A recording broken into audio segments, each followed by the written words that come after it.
জানো শোনা, আমি তোমাকে পৃথিবীর কোনো কিছুর সাথে শেয়ার করতে পারবো না। তুমি শুধুই আমার। আমি তোমায় এই বুকের কাছে বন্দি করে রাখবো, কোথাও বেরোতে দিব না। তখন ওই ছেলের সাথে তোমাকে ওভাবে দেখে আমার মাথা ঠিক ছিল না। মনে হচ্ছিল আমার বুকের ভিতর থেকে কেউ হৃৎপিণ্ডটা বের করে নিয়ে যাচ্ছিল।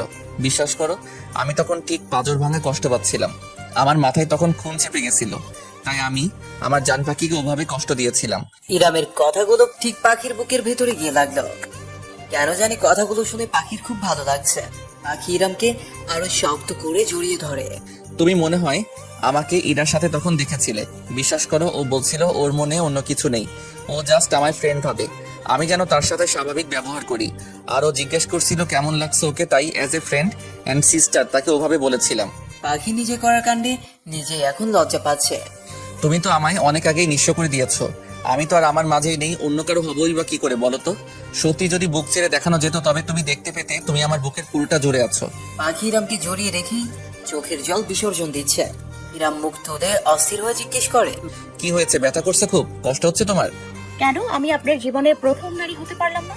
আমার জীবনের সবচেয়ে বড় ভুলের জন্য আমি অনেক শাস্তি পেয়েছি। প্লিজ আমায় আর শাস্তি দিও না, মরে যাব আমি। বলতেই পাখি ইরামের মুখ চেপে ধরে। ইরাম পাখির চোখের জল মুছে দিয়ে ঠোঁটে গভীর চুমু এঁকে দেয়, আবার জড়িয়ে ধরে ওকে। আজ মনে হচ্ছে পৃথিবীর সবচেয়ে সুখী মানুষ ইরাম। পাখিকে বুকে জড়িয়ে নিয়েই কখন জানি দুজনে ঘুমিয়ে যায়। সকালে পাখির ঘুম ভাঙে আগে। ইরাম ওকে আষ্টে পৃষ্ঠে জড়িয়ে ধরে এখনো ঘুমোচ্ছে। পাখি কোনো মতে নিজেকে ছাড়িয়ে নিয়ে ওঠার চেষ্টা করছে, এমন ভাবে জড়িয়ে রেখেছে যে উঠতেও কষ্ট হচ্ছে। কোনো মতে ওঠে, গোসল সেরে নিয়ে ড্রেসিং টেবিলের সামনে বসে চুল আঁচড়াচ্ছে আর আয়না দিয়ে ঘুমন্ত ইরামকে দেখছে। এই মুহূর্তে পৃথিবীর সবচেয়ে সুদর্শন পুরুষ মনে হচ্ছে ইরামকে। আবার রাতের কথা মনে হতেই লজ্জায় মাটিতে মিশে যেতে ইচ্ছে করছে। ইরাম মিট করে পাখিকেই দেখছিল। হঠাৎ পেছন থেকে কোমর জড়িয়ে পাখির ভেজা চুলে মুখ লুকিয়ে বলে, আমায় মারার জন্য তোমার এই রূপই যথেষ্ট শোনা? কেন সকাল সকাল এত মোহনীয় হয়ে চোখের সামনে ঘুরঘুর করছো বলো তো? এইভাবে যে নিজেকে কন্ট্রোল করা বড় দায়। পাখির লজ্জায় লাল হয়ে গেছে। তোমার এই লাজুক চেহারা আমায় আরো বিমোহিত করে, জানো? এই সকালবেলাতে আমি পাগল হয়ে যাব। ফ্রেশ হয়ে আসুন, আজ বিয়ে আর এত বেলা হয়ে গেছে, আমরা আমরা বাইরেই যাইনি। বলেই বেরিয়ে যায় ঘর থেকে। ইরাম মুচকি হেসে সেও ফ্রেশ হতে চলে যায়। সবাই বিয়ের জন্য সাজগোজ করছে। ইরাম এসে পাখির হাতে একটা ব্যাগ ধরিয়ে দেয় আর কানে কানে বলে, আমার বউটা আজ আমার দেওয়া শাড়িটা পরে রেডি হবে। বলে ইরাম বেরিয়ে যায়। পাখি ইরামের গায়ে শাড়ি পরেছে। মেরুন কালার শাড়িতে পাখিকে পুরোই বউ বউ লাগছে। ইরামও ম্যাচিং করা একটা মেরুন কালারের পাঞ্জাবি পরেছে।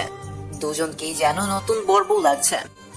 আজ ইরাম পাখির পিছুই ছাড়ছে না, সারাক্ষণ আটার মতো লেগে আছে। পাখির দারুণ অস্বস্তি লাগছে, সাথে বিরক্ত। বিয়ে বাড়িতে তো একজন বলেই বসেছে। ছেলে তো পুরাই বউ পাগল, সারাক্ষণ বউয়ের আঁচল ধরে আছে। এতে অবশ্যই ইরাম পাত্তা দেয়নি। তার বউয়ের আঁচল ধরে সে থাকতে পারে, এতে কার বাপের কি? পাখি বিরক্ত হয়ে বলে, আচ্ছা, আপনি শুরুটা করেছেন কি? লোকে কি ভাববে বলুন তো? যে যা ভাবার ভাবি ভাবুক, এটা আমার কিছু যায় আসে না। আমি এক মুহূর্ত আমার বউকে চোখের আড়াল করতে পারবো না। এই রিস্ক আমি নিতে পারবো না বাবা। আমি কিন্তু তবে ঘরে গিয়ে বসে থাকবো বলে দিলাম। দূর, তুমি এত বিরক্ত হচ্ছ কেন বলো তো? বসাই বলছে তোমার বরটা বউ পাগল, এতে তো তোমার ক্রেডিট নেওয়ার কথা, তুমি বিরক্ত হচ্ছ কেন? এদিকে আয়াতের শ্বশুরবাড়ির লোকজন এসে পড়েছে, তাই ইরাম আকাশের ব্যস্ততা বেড়ে গেছে। আর পাখিও আয়াতের সাথে গিয়ে ছবি তোলায় ব্যস্ত হয়ে গেছে। তখনই স্টেজে কালকে সেই ছেলেটা আসেন, আয়াতের সাথে ভালো মন্দ কথা বলে। কথা শুনে বুঝতে পারে উনি আয়াতের বরের ফুফাতো ভাই। কথা শেষ করে ছেলেটা পাখির কাছে যায়। পাখির দিকে এগোতেই পাখির বুকের ভেতরে ধুকপুকানি শুরু হয়ে যায়। ইরাম যদি দেখে আজ কি করবে সে নিজেও বুঝতে পারছে না। হ্যালো ম্যাডাম, কেমন আছেন? চিনতে পেরেছেন আমায়? জি ভালো, আর নাচের আর কি আছে, কালই তো দেখা হলো। যাক, মনে রেখেছেন বলে নিজেকে ধন্য মনে করছি। আজও শাড়ি? পাখির ভয়ে, লজ্জায়, বিরক্তিতে গুটিয়ে যাওয়ার অবস্থা। এমন সময় ইরাম এসে ছেলেটার সামনে হাত বাড়িয়ে, hi, I am Iram, Ayat's cousin and she is mine. ছেলেটা পুরাই ভেবাচাকা খেয়ে যায়। কাপা কাপা হাতটা ইরামের দিকে বাড়িয়ে দিয়ে ওরা আরো কিছুক্ষণ সৌজন্যমূলক কথা বলল। কিন্তু পাখি বিবাহিত বলে বোধ হয় আবির বেশ কষ্টই পেয়েছে। সারাদিন বিয়ে বাড়িতে সবারই অনেক ধকল গেছে। আয়াতের বিদায় হয়ে গেছে সন্ধ্যার আগে। আয়াতের মা এখনো কান্না করছে। একটা মাত্র মেয়ে, তাও খুব আদুরে। মেয়ের বিদায় যেন পুরো বাড়ি খা খা করছে। মেজু কাকি আর মমতাজ বেগম সান্ত্বনা দিচ্ছে আয়াতের মাকে। মেয়ে হয়ে জন্মেছে, বরের ঘরে যেতেই হবে। মেয়ের মায়া কাটানোই এখন উত্তম। আর তাছাড়া বিয়ে তো খুব একটা দূরে হয়নি, যখন তখনই আসা যাওয়া করা যাবে। আর কাল তো বউ ভাতে দেখাই হবে, তারপর পরশু আবার আর জামাই সহ আসবে। এত ভেঙে পড়লে কি করে হয়? তাহলে কি মেয়েটা ও বাড়ি গিয়ে শান্তি পাবে? যত যাই বোঝার, মায়ের মন মানতে নারাজ। উনি কেঁদেই চলেছেন। কাঁদতে কাঁদতে ক্লান্ত হয়ে গেলে আরিফের বউ এসে এক গ্লাস গরম দুধ দিয়ে যায়। মেজু কাকি যে চেপে আছে, খাবেই না। মমতাজ বেগমের কড়া হুকুমে উনি দুধটুকু খেতে বাধ্য হলেন। দুধটুকু খেয়েই উনি নেতিয়ে পড়েন। এদিকে মেজু কাকারও মন খারাপ, মেয়ের শোকে ওনারও কিছু ভালো লাগছে না। আরিফ আকাশেরও মনের অবস্থা ভালো না। একমাত্র ছোট বোনটাকে বিদায় দিয়ে তাদেরও ভালো লাগছে না। ইরাম আকাশের সাথেই ছিল, আকাশকে সান্ত্বনা দেওয়ার চেষ্টা করছে। হঠাৎ খেয়াল করে তার মিষ্টি বউটার মন ভীষণ খারাপ। কি হলো তার বউটার? ইরাম পাখির হাত ধরে সবার সামনে থেকে ঘরে নিয়ে যায়। কি হলো আমার পাখিটার? ইরামের এই আদরে ডাকে পাখির অশ্রু জলগুলো ঝর্ণার মতো গড়িয়ে পড়তে শুরু করেছে। পাখি আর নিজেকে সামলাতে পারল না, ইরামের বুকে মুখ গুজে হাও মাও করে কান্না করতে শুরু করেছে। ইরামও আর থামানোর চেষ্টা করেনি। কাঁদো, চোখের জলের সাথে মনের কষ্টগুলো বেড়ে যায়। ইরাম খুব শক্ত করে পাখিকে বুকে জড়িয়ে নেয়। এদিকে কাঁদতে কাঁদতে পাখি ইরামের পাঞ্জাবি প্রায় ভিজিয়ে দিয়েছে। পাখি বুঝতে পেরে মুখ তুলে ইরামের দিকে তাকায়। ইরাম অসহায় চোখ করে পাখির দিকে চেয়ে আছে। পাখি ঠোঁট ফুপিয়ে ফুপিয়ে বলতে থাকে, আপনার বুকটা তো পুরো ভিজিয়ে দিয়েছি, কেন থামালেন না আমায়? কিরে বাচ্চা বাচ্চা চাহনি আর কথায়। ইরামের খুব আদর পাচ্ছে। ইরাম আদরে গলায় বলে, কেন থামবো আমি? আমার পাখি বউটাকে যে খুব কষ্ট দিচ্ছি আমি, আমার জন্যই তো বাবা মা ভাইদের থেকে ছেড়ে থাকতে হচ্ছে তোমার। আপনি বুঝতে পেরেছেন? আমার বউয়ের মনে কখন কি চলে সব বুঝি আমি। এই আবার বুকে মাথাটা চেপে ধরে। পাখিও বাধ্য মেয়ের মতো ইরামের বুকে পড়ে থাকে। কান্না থেমেছে কিন্তু ফুপাচ্ছে এখনো।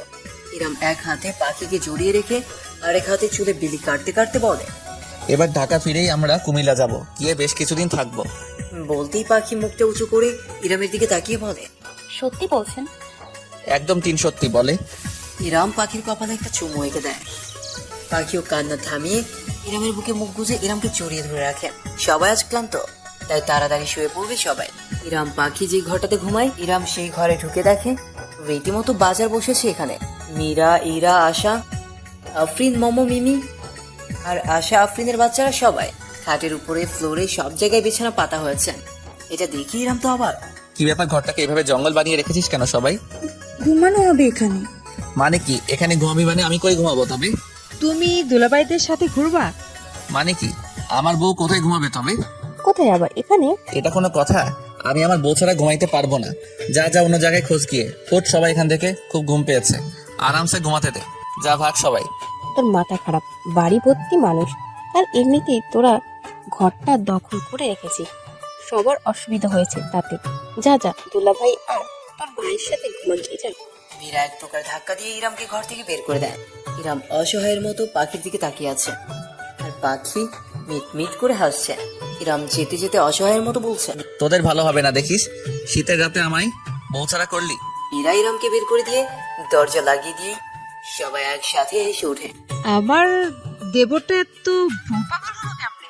পাখিকে পেছন থেকে ধরে পাখির ঘাড়ে থুতনি রেখে পাখি লজ্জা পেয়ে বলে, কি যে বলো না ভাবি। বলেই ওয়াশরুমে চলে যায়। এসব কিছু শুধু ভালো লাগেনি ইরা, আদিক্ষেতা। আদিক্ষেতা না, এগুলো বর বউয়ের ভালোবাসা। এটা যত তাড়াতাড়ি তুমি বুঝবে ততই তোমার মঙ্গল। ইরা মুখ কাদো করে বিছানায় শুয়ে পড়ে। ইরা, মিমি আর আফরিন আশার বাচ্চারা বিছানায় শুয়েছে। পাখি, আফরিন, আশা, মীরা আর মোমো ফ্লোরে ঘুমাবে। পাখিও ফ্রেশ হয়ে এসে শুয়ে পড়ে। সবাই শুয়ে শুয়ে গল্প করছে। গল্প করতে করতে 2-1 করে প্রায় সবাই ঘুমিয়ে গেছে। সারাদিনের ক্লান্তিতে ঘুমটা তাড়াতাড়ি চলে এসেছে। পাখিরও চোখটা লেগে আসছিল। এমন সময় ফোনে মেসেজ আসে, ইরামের মেসেজ। পাখির ঠোঁটের কোণে হাসি রেখা ফুটে ওঠে। ঘুমিয়ে গেছো? কি করো? ঘুমানোর চেষ্টা। ঘুম আসবে? আমার যে ঘুম আসছে না। কেন?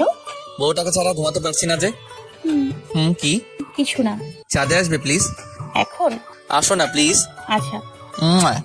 পাখি একটা লেডিস ট্রাউজার আর উপরে একটা হাফ হাতা ব্ল্যাক টি শার্ট পরা ছিল। তার উপর একটা জ্যাকেট চাপিয়ে আস্তে করে ঘর থেকে বেরিয়ে পড়ে। ক্লান্তিতে সবাই ঘুমে কাঁদা, তাই কেউ আর টের পায়নি। আর টিপে টিপে পাখি ছাদে চলে যায়। ইরাম আগে থেকেই বসা ছিল, একটা মাদুর পেতে তার উপর বসে আছে, গায়ে কম্বল জড়িয়ে। পাখি যেতেই কম্বলটা ফাঁক করে হাত বাড়িয়ে দেয় পাখির দিকে। পাখিও খুব দ্রুত কম্বলের ভিতরে ঢুকে পড়ে।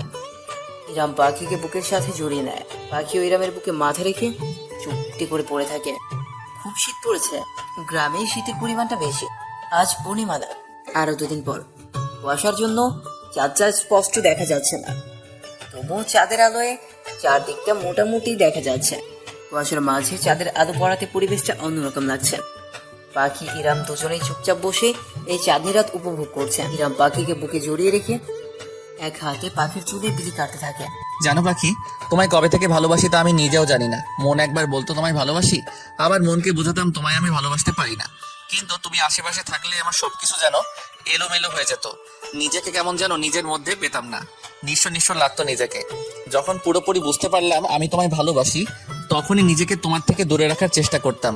তাই তো আম্মা জানকে বলেছিলাম তুমি বাড়ি থাকলে আমি থাকবো না। ওটা তো শুধু তোমার থেকে দূরে থাকার একটা বাহানা ছিল মাত্র। আর তুমি হয়তো সেই কথাটা শুনেছিলে, তাই আমার উপর রাগ না জানি অভিমান করে চলে গেছিলে হোস্টেলে। বিশ্বাস করো, ওই দিনগুলো আমার খুব কষ্টে কেটেছে। তোমাকে ভোলার জন্য নিকোটিনের নেশায় বোধ হয়ে থাকতাম। যখন বুকের ভিতর খুব বেশি যন্ত্রণা হতো, ড্রিঙ্ক পর্যন্ত করতাম। কিন্তু ভাবতাম আমার সাথে তো এটা হওয়ার কথাই ছিল না। আমি তো তোমাকে ভালোবাসার যোগ্যই না, তবু কেন তোমায় ভালোবেসে ফেললাম। সবচেয়ে বেশি কষ্ট হতো এটা ভেবে যে আমার কারণে অপমানিত হয়ে তুমি হোস্টেলে চলে গেছিলে। কিন্তু তাছাড়া আমার আর কোনো উপায় ছিল না তোমার থেকে দূরে থাকার। যখন আম্মা জান তোমায় বিয়ে করার কথা বললো, তখন মনে এত শান্তি লাগছিল যে তপ্ত রোদে ফেটে যাওয়া মাটির উপর বৃষ্টি পড়লে যে অনুভূতি হয়, আমারও তা হয়েছিল। পরক্ষণে আবার ভয় কাজ করতে শুরু করে। তুমি কি আমার সত্যিটা জানার পর আমায় মেনে নিতে পারবে? আর আমি তো আমার সত্যিটা না জানিয়ে কোনোদিন তোমার কাছেও যেতে পারবো না, তবে যে নিজের কাছে নিজে ছোট হয়ে যাব। তাই তো তোমার থেকে দূরে থাকার জন্য বিয়ের রাত থেকেই তোমায় কষ্ট দিতাম, তবু নিজেকে তোমার থেকে দূরে রাখতে পারতাম না। তুমি যখন ঘুমিয়ে যেতে, তখন তোমার অনুমতি ছাড়াই তোমার কপালে চুমু এঁকে দিতাম। তোমার ঘুমিয়ে থাকা নিষ্পাপ মুখটা দেখতাম আর ভাবতাম এইটুকুই আমার জন্য যথেষ্ট। আমি নিজেই তোমাকে সব জানাতে চেয়েছিলাম সময় সুযোগ করে, কিন্তু তা হয়ে ওঠেনি। হয়তো ভয়ে, তোমাকে হারানোর ভয়ে। কিন্তু যেদিন তুমি সবটা জেনে আমার থেকে মুখ ফিরিয়ে নিলে, আমার সেদিন মরে যেতে ইচ্ছে করছিল। তার উপর আমার লন্ডন চলে যাওয়া, আমার দম বন্ধ হয়ে আসতো, মনে হতো মরেই যাব। কিন্তু যখন ভাবতাম মরে গেলে তোমার মুখটা শেষবারের মতো আর দেখতে পাবো না, তখন বুকটা কেঁপে উঠতো। শুরুর দিকে খুব ড্রিঙ্ক করতাম তোমায় ভুলে থাকার জন্য। এদিকে তুমি আমার ফোনটাও ধরতে না, তখন মনে হতো মরেই যাই, বেঁচে থেকে আর কি হবে। যাকে এত ভালোবাসি সে এতটা ঘৃণা করে আমায়। তারপর যখন মনে হলো আর পারবো না তোমায় ছাড়া থাকতে, তখন 1 মাস আগে সব কাজ গুছিয়ে ফিরে আসি। ইরামের চোখ দিয়ে পানি পড়ছে, পাখিও কাঁদছে। পাখি মুখ তুলে জিজ্ঞেস করে, এতটা ভালোবাসেন আমায়? এই বুকটা চিরে দেখো, তুমি ছাড়া আর কিছুই নেই এখানে। খুব বেশি ভালোবাসি তোমায়। সেদিন ওই ছেলেটার সাথে ওভাবে তোমায় দেখে আমার মাথা ঠিক ছিল না। আমি তোমার আশেপাশে আমার নিজের ছায়াকেও সহ্য করতে পারি না। তুমি শুধু আমার, শুধুই আমার। ইচ্ছে করে এই বুকের মধ্যেখানে লুকিয়ে রাখি তোমাকে, যাতে কেউ দেখতেও না পারে। পাখি খুব গভীর ভাবে জড়িয়ে ধরে ইরামকে। ইরামও শক্ত করে জড়িয়ে নেয় তাকে। এভাবেই দুজন একে অপরকে জড়িয়ে ঘুমিয়ে যায়। ভোরের আলো ফুটতেই পাখির ঘুম ভাঙে। খুব যত্নে ইরাম তাকে জড়িয়ে রেখেছে। উঠতে চেষ্টা করাতে ইরামের ঘুম ভেঙে যায়, আরো শক্ত করে জড়িয়ে ধরে তাকে। আহা, কি করছেন? সবাই জেগে গেছে হয়তো। যদি জানতে পারে আপনি ঘরে না ঘুমিয়ে এখানে ঘুমিয়েছি, কি ভাববে তবে? এত ভাবাভাবির কি আছে? ওরা কেন আমার বউকে নিয়ে ঘরে থাকতে দিল না? আমি কি বউ ছাড়া থাকতে পারি? দিন দিন অসভ্য হয়ে যাচ্ছেন আপনি। কাল সবার সামনে কি করে বললেন এই কথা?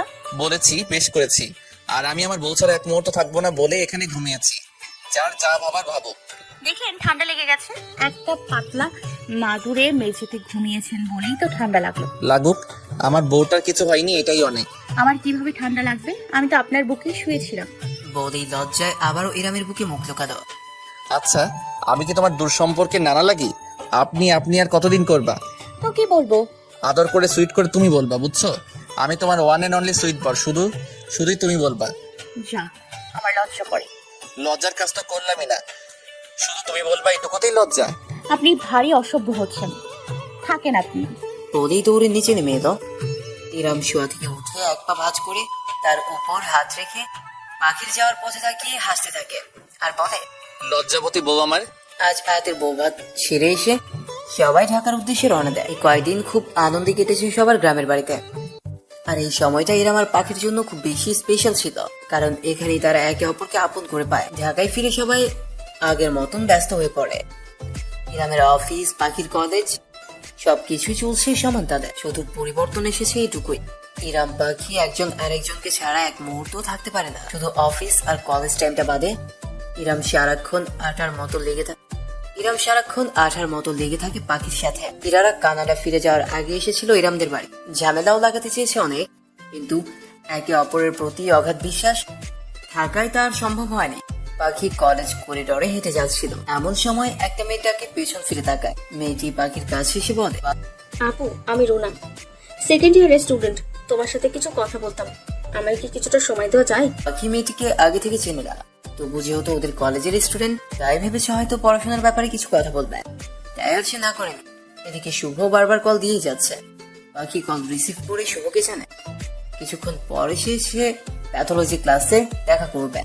এখন যেন ওরা আড্ডা দিতে থাকে। শুভর সাথে পাখির সম্পর্কটা এখন আগে থেকে বেশ উন্নত হয়েছে। শুভ আর পাগলাম করে না, তাই পাখিও সব স্বাভাবিক করে নিয়েছে।